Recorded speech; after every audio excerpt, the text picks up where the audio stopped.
Gràcies i benvinguda, belles paraules. Belles paraules regalades per savis del passat que volem, ara, tots i totes, regalar a una gran poeta i escriptora, la senyora Rosa Fabregat. Salou, ciutat del sol, de les palmeres i dels dàtils, és l'últim dia d'aquest any que amaro el cos als teus miralls. El sol crema i omple l'aigua i la pell de llums. Cada gota és un mirall, cada onada esquinça el sol. El vent arrissa lleugerament al mar i raïms de sols ens enlluernen. L'aigua mou l'arena del fons, cada gra de sorra és un petit brillant. Llums i més llums i l'aigua fresca a la pell ens amanyada. 1000 llengües ens llepen suaument i per tots els estrangers que ens visiten. Peus i mans són aletes de peixos, l'aigua globs ens mossega la pell. Aquest mar és un dilecte amant.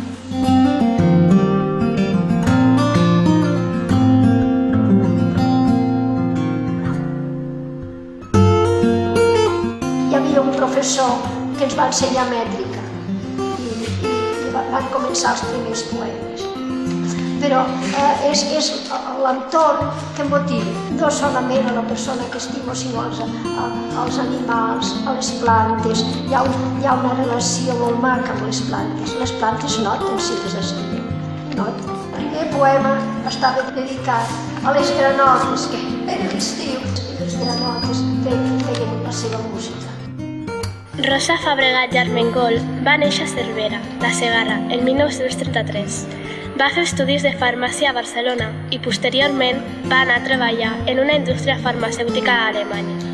Després va obrir una farmàcia a Llorenç de Penedès i poc temps després una llibreria just al davant de la farmàcia.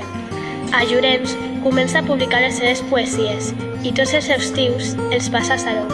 I entre els alts edificis de ciment hi aparegui el seu petit hort, el que ella va inventar per la seva novel·la i que després es va convertir en realitat. M'agradaven molt les ciències naturals, m'agradava molt la natura, i el professor que vaig tenir, que es deia senyor Solars, doncs va parlar amb els meus pares i amb mi, fes farmàcia i també podràs seguir també escrivint i estudiant, i és el que vaig fer.